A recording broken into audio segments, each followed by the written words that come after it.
MIT analyzed the infamous chaos hack that targeted iPhones and found evidence suggesting the Chinese government is using civilian hacking competitions to find new hacks for a strategic hacking program, saying that China seemed to have used such a hack as part of its genocidal strategy to erase its Muslim minority. Here are the details.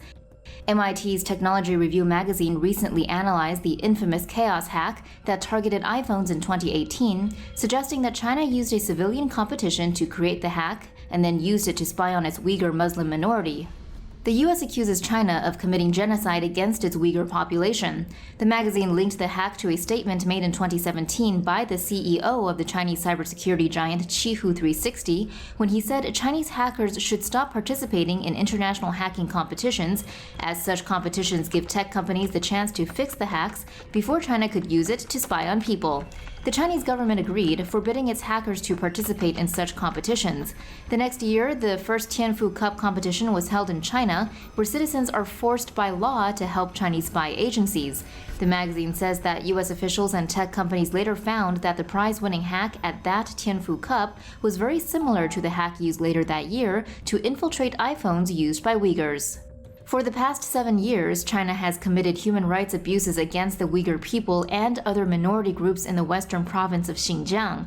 While documented aspects of the campaign include detention camps, systemic compulsory sterilization, organized torture and rape, forced labor, and an unparalleled surveillance effort, the U.S. and a number of other countries have called the actions a genocide.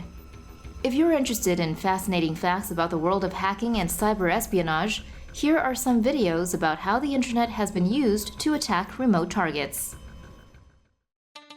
Remember when the FBI warned that our smart TVs may be spying on us? Well, now they're saying all our smart home devices are in on it. The FBI issued a statement earlier this month warning consumers about smart home devices that could be vulnerable to hacks. This includes smart digital assistants, watches, refrigerators, home security devices, and gaming systems.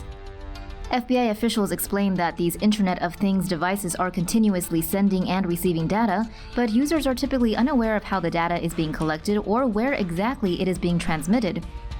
The agency warned that hackers may be able to conduct a virtual drive-by of users' digital lives if they gain access via unsecured devices. This, in turn, gives them access to a user's router and everything connected to their home network. The Bureau urged users to set unique passwords for every smart home device and store sensitive and private data on a network system separate from the IoT devices. The FBI also recommended updating smart home devices regularly and checking permissions on mobile apps linked to the smart devices.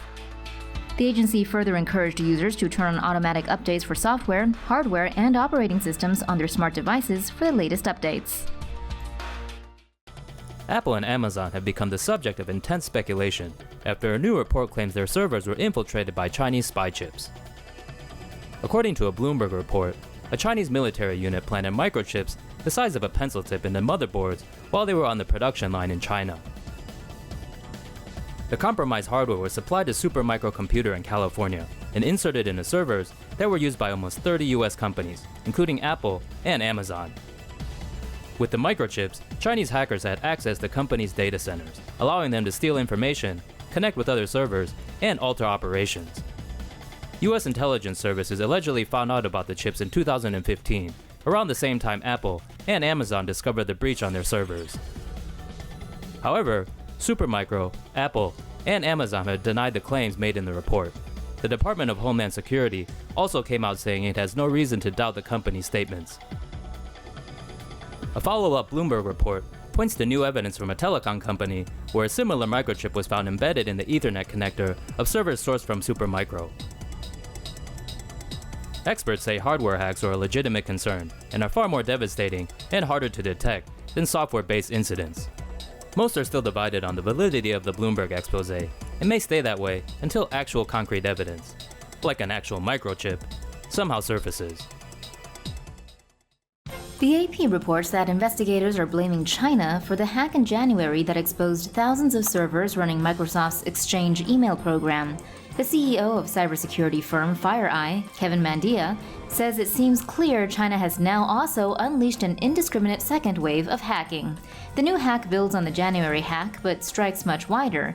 Mandia said, "You never want to see a modern nation like China that has an offense capability that they usually control with discipline suddenly hit potentially 100,000 systems." The new attack started just days before Microsoft released a patch for the first attack. Mandia said, "They could sense it was going to end of life soon, so they just went wild. They machine gun fired down the stretch." Another cyber sleuth said hackers were installing resource-demanding programs that mine cryptocurrencies on some exchange servers that were hacked in January. The White House has called the overall hack an active threat, but so far has not urged tough action against China. Whoopsie! Fortnite was alerted to a major flaw in their security system last November that was letting hackers into players' accounts undetected. The flaw left gamers at the mercy of hackers capable of accessing and controlling their accounts. The cybercriminals could purchase in-game items using the players' credit cards and could even pose as players in in-game chats. According to CNET, Fortnite developer Epic Games was alerted to the shady activity by cybersecurity firm Checkpoint Software Technologies in November 2018. The flaws were set to be fixed by January. Epic Games advised gamers to secure their accounts by strengthening their passwords, not reusing passwords, or sharing account information with others. Solid advice, Epic, but looks like passwords had nothing to do with it. Hackers were accessing the accounts without using login information. In fact, flaws within Epic Games subdomains made their job much easier than that. All they had to do was send players a malicious link designed to look like an Epic Games domain. If the player clicked on it, the hacker could then acquire the user's Fortnite authentication token without using any login credentials.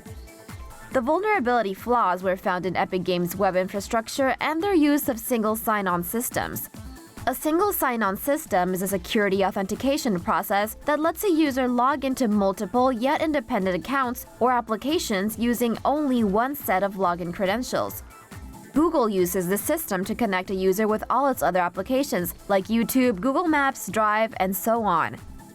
Oded Vanunu, Checkpoint's head of products vulnerability research, recommends players to enable two-factor authentication to better safeguard their info. For more news animations and explainers, hit the subscribe and bell button to join the TomoNews family. Thanks for watching.